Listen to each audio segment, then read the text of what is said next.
그날에 그들 중 둘이 예루살렘에서 25리 되는 엠마오라 하는 마을로 가면서 이 모든 된 일을 서로 이야기하더라. 그들이 서로 이야기하며 문의할 때 예수께서 가까이 이르러 그들과 동행하시나 그들의 눈이 가리어져서 그인 줄 알아보지 못하거늘 예수께서 이르시되 너희가 길 가면서 서로 주고받고 하는 이야기가 무엇이냐 하시니 두 사람이 슬픈 빛을 띠고 머물러 서더라. 그 한 사람인 글로바라 하는 자가 대답하여 이르되 당신이 예루살렘에 체류하면서도 요즘 거기서 된 일을 혼자만 알지 못하느냐. 이르시되 무슨 일이냐. 이르되 나사렛 예수의 일이니 그는 하나님과 모든 백성 앞에서 말과 일에 능하신 선지자이거늘 우리 대제사장들과 관리들이 사형 판결에 넘겨주어 십자가에 못 박았느니라. 우리는 이 사람이 이스라엘을 속량할 자라고 바랐노라. 이뿐 아니라 이 일이 일어난 지가 사흘째요. 또한 우리 중에 어떤 여자들이 우리로 놀라게 하였으니 이는 그들이 새벽에 무덤에 갔다가 그의 시체는 보지 못하고 와서 그가 살아나셨다 하는 천사들의 나타남을 보았다 함이라.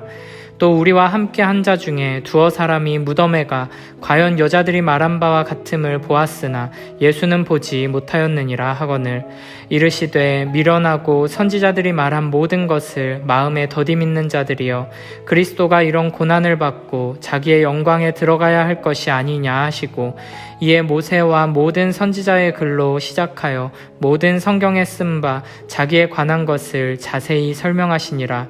그들이 가는 마을에 가까이 가매 예수는 더 가려하는 것 같이 하시니 그들이 강권하여 이르되 우리와 함께 유하사이다.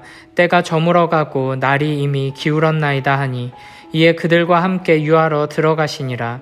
그들과 함께 음식 잡수실 때에 떡을 가지사 축사하시고 떼어 그들에게 주시니 그들의 눈이 밝아져 그인 줄 알아보더니 예수는 그들에게 보이지 아니하시는지라. 그들이 서로 말하되 길에서 우리에게 말씀하시고 우리에게 성경을 풀어주실 때에 우리 속에서 마음이 뜨겁지 아니하더냐 하고 곧 그때로 일어나 예루살렘에 돌아가 보니 11제자 및 그들과 함께한 자들이 모여 있어 말하기를 주께서 과연 살아나시고 시몬에게 보이셨다 하는지라. 두 사람도 길에서 된 일과 예수께서 떡을 떼심으로 자기들에게 알려지신 것을 말하더라.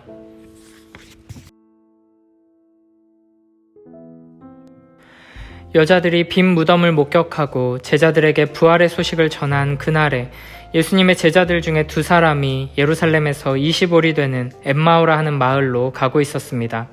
두 제자 중에 한 사람의 이름은 글로바이고 나머지 한 사람은 아마도 글로바의 아내 마리아였을 것입니다. 그들은 길을 걸어가며 예수님에 대한 이야기를 나누고 있었습니다. 15절에서 그들이 서로 이야기하며 문의했다고 표현하는데 이야기하다라는 단어는 진지하고 깊은 대화를 나누었음을 표현하고 문의했다라고 번역된 단어는 격렬하고 열정적으로 토의하고 논쟁했음을 표현합니다.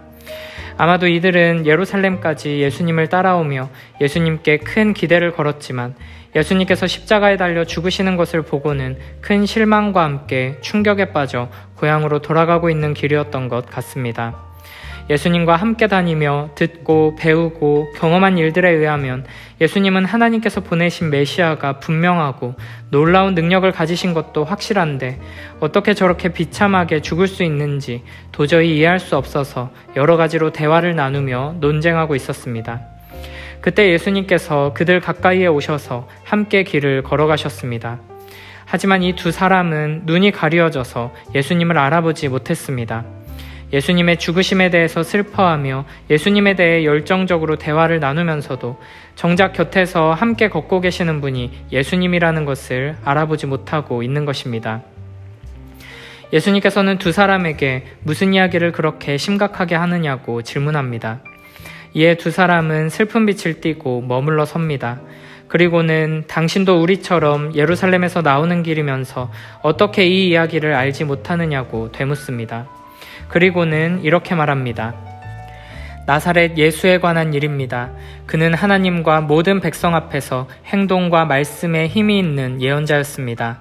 그런데 우리의 대제사장들과 지도자들이 그를 넘겨주어서 사형 선고를 받게 하고 십자가에 못 박아 죽였습니다. 우리는 그분이야말로 이스라엘을 구원하실 분이라는 것을 알고서 그분에게 소망을 걸고 있었던 것입니다. 그뿐 아니라 그런 일이 있은 지 벌써 사흘이 되었는데 우리 가운데서 몇몇 여자가 우리를 놀라게 하였습니다. 그들은 새벽에 무덤에 갔다가 그의 시신을 찾지 못하고 돌아와서 하는 말이 천사들의 환상을 보았다는 것입니다. 천사들이 예수가 살아계신다고 말했다는 것입니다. 그래서 우리와 함께 있던 몇 사람이 무덤으로 가서 보니 그 여자들이 말한 대로였고 그분은 보지 못하였습니다. 그들은 예수님께서 메시아로서 놀라운 일을 행하실 것을 기대했지만 십자가에 달려 죽으셨다는 이야기와 예수님께서 십자가에 달려 죽으신 지 이제 사흘이 지났는데 어떤 여자들이 천사들을 통해 예수님께서 살아계신다는 소식을 들었고 무덤이 비어있음을 확인했다는 이야기까지 합니다. 사도들이 여자들이 전해준 소식을 듣고 빈 무덤을 확인하고도 이상하게 생각하고 놀랍게 여길 뿐 예수님의 부활에 대해 믿지 못하고 있는 것처럼 이 두 제자도 이런 소식들을 들었지만 예수님의 부활에 대해서는 믿지 못하고 전혀 기대조차 하지 않고 있는 상태인 것입니다. 이에 예수님께서는 두 제자를 가리켜 미련하다고 말씀하시며 선지자들이 말한 모든 것을 믿는 데 있어서 느리다고 책망하십니다. 26절에서는 그리스도가 이런 고난을 받고 자기의 영광에 들어가야 할 것이 아니냐라고 말씀하십니다. 이전에 예루살렘에 올라가시기 전에 제자들에게 십자가와 부활에 대해 예고하셨던 것처럼 예수 그리스도께서 메시아로서 해야 하는 일이 바로 이런 고난을 받고 자기의 영광에 들어가는 것임을 말씀하는 것입니다. 그리고 예수님께서는 모세와 모든 선지자의 글로 시작하여 모든 성경에 기록된 자기에 관한 것을 자세히 설명합니다. 구약 성경의 모든 율법과 예언의 말씀들이 메시아에 대해 무엇이라고 이야기하고 있는지를 풀어서 설명해 주신 것입니다. 그렇게 예수님께서 구약 성경에 나타난 그리스도에 대해 가르쳐 주시는 이야기를 들으며 걷다 보니 어느새 두 제자가 가려고 했던 마을인 엠마오에 도착했습니다. 예수님께서는 마을로 들어가지 않고 길을 계속 가시려고 했지만 이 두 사람은 예수님을 잡아 끌면서 이미 날이 기울었으니 우리와 함께 마을에 머물자고 강권합니다. 결국 예수님께서는 두 제자와 함께 마을로 들어가십니다. 그리고 예수님께서는 그들과 함께 음식을 드셨습니다. 식사를 하면서도 예수님의 가르침은 계속되었을 것입니다. 그리고 예수님께서는 떡을 가지사 축사하시고 떼어 그들에게 주십니다. 처음에는 두 사람의 여행길에 예수님께서 손님으로 동참하셨지만 이제는 예수님께서 말씀을 가르치시고 제자들은 말씀을 배우는 입장이 되었고 식사의 자리에서도 예수님이 주인이고 두 제자가 손님인 모습으로 바뀌게 되었습니다. 바로 그때 그들의 눈이 밝아져 드디어 우리에게 하나님 말씀을 가르쳐 주시는 이분이 바로 예수님이구나 하는 것을 깨닫게 됩니다. 하지만 예수님을 알아보는 그 순간 예수님께서는 그들에게 더 이상 보이지 않게 되었습니다. 이 놀라운 경험을 하고 나서 그들은 서로 이렇게 말합니다. 길에서 우리에게 말씀하시고 우리에게 성경을 풀어주실 때 우리 속에서 마음이 뜨겁지 아니하더냐. 이 장면은 예수 그리스도의 부활을 어떻게 믿게 되는지 그리고 부활하신 예수 그리스도를 어떻게 만날 수 있는지에 대해 중요한 교훈을 주는 말씀입니다. 절망 가운데 있는 두 제자에게 부활하신 예수님께서 자신의 정체를 바로 드러내 주셨다면 그들은 분명 놀라워하며 반가워했을 것입니다.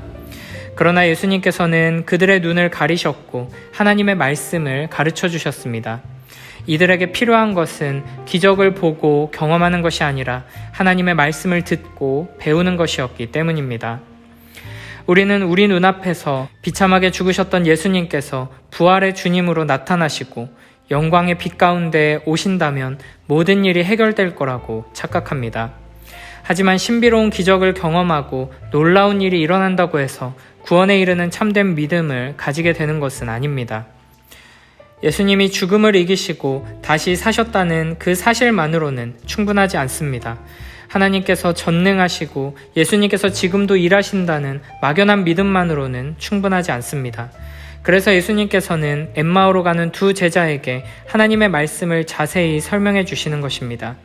구약의 모든 율법과 예언의 말씀들이 예수 그리스도에 대한 말씀이며 그 말씀대로 하나님께서 모든 것을 이루셨다는 것을 확인할 때 비로소 참되고 바른 믿음으로 나아갈 수 있습니다. 우리에게 일어나고 있는 이 모든 일들이 과연 무엇을 의미하는지를 하나님의 말씀을 통해 자세히 배우고 이해하고 깨닫는 데까지 나아가지 않는다면 신비하고 특별한 일들을 경험하는 것 자체로는 우리의 영혼에 아무런 유익이 없을 수도 있습니다.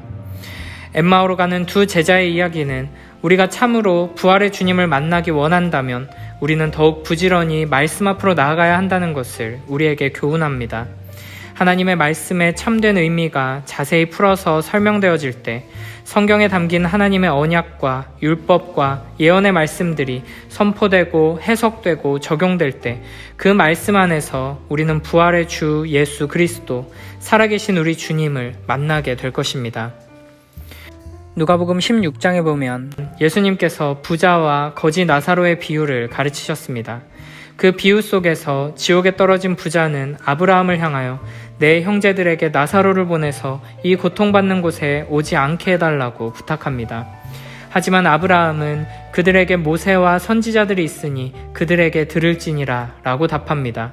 우리에게 이미 성경이 있고 성경을 통해 하나님의 말씀을 들을 수 있다는 것입니다. 그러나 부자는 다시 한번 이렇게 말합니다. 그렇지 아니하니이다. 아버지 아브라함이여, 만일 죽은 자에게서 그들에게 가는 자가 있으면 회개하리이다. 그들이 성경 말씀은 잘 듣지 않으니 만약에 죽은 거지 나사로가 다시 살아나서 놀라운 이야기를 전해주면 귀 기울여 듣고 회개하여 바르게 살 것이라고 말하는 것입니다. 그러나 아브라함은 단호하게 이렇게 말합니다. 모세와 선지자들에게 듣지 아니하면 비록 죽은 자 가운데서 살아나는 자가 있을지라도 권함을 받지 아니하리라. 이것이 우리의 현실이며 하나님께서 일하시는 방식입니다. 우리는 우리의 기도가 응답되고 병든 자가 고침받고 죽은 자가 살아나는 놀라운 기적들이 일어나면 사람들이 회개하며 돌이키고 믿음을 따라 바르게 살아갈 것이라고 생각합니다. 그러나 그렇지 않다는 것입니다. 심지어 예수님께서 죽으시고 부활하시는 일이 일어났음에도 불구하고 빈 무덤을 확인하고 부활의 소식을 듣고 부활의 증거들을 눈으로 보고 만져봤음에도 불구하고 하나님의 말씀이 없다면 제대로 된 믿음을 가질 수 없다는 것입니다. 참된 믿음은 오직 하나님의 말씀을 듣는 데서부터 나올 수 있습니다. 부활하신 주 예수 그리스도를 만나고 경험하는 일은 오직 하나님의 말씀을 통해서만 가능한 것입니다. 이를 기억하며 기적을 바라고 추구하는 신앙이 아니라 하나님의 말씀을 더욱 부지런히 읽고 묵상하고 배우며 성경 안에서 참된 진리를 발견하고 경험하고 만나는 복된 우리 모두가 되길 축복합니다. 33절에 보면 두 제자는 즉시 일어나 다시 예루살렘으로 되돌아갑니다. 그곳에 있던 제자들은 주께서 과연 살아나시고 시몬에게 보이셨다는 이야기를 전합니다. 두 제자도 길에서 일어난 일과 예수님께서 빵을 떼심으로써 자신들에게 알려지신 일을 말합니다. 두 제자는 슬픔과 좌절, 혼란으로 가득 차 엠마오로 돌아가고 있었지만 그 길에서 하나님의 말씀을 듣고 배우게 되고 하나님의 말씀을 통해 예수 그리스도를 보고 만나게 됩니다. 그리고 이제 다시 감격과 기쁨으로 가득 차 예수 그리스도의 부활을 증언하기 위해 예루살렘으로 되돌아옵니다. 절망과 슬픔의 길을 걸어가는 우리에게도 부활하신 생명의 주 예수 그리스도께서 하나님의 말씀으로 찾아와 주시길 축복합니다. 하나님의 말씀을 듣고 배우고 묵상하며 우리의 마음이 뜨거워지고 눈이 활짝 열리는 축복을 풍성히 누리는 우리 모두가 되길 축복합니다. 예수 그리스도께서 우리의 삶에 친히 찾아오셔서 우리의 인생의 식탁에 주인으로 앉으시고 우리에게 생명의 말씀, 예수 그리스도의 살과 피를 나누어 주시는 것을 받아 먹으며 그 은혜와 생명을 힘입어 살아가는 복된 우리 모두가 되길 축복합니다.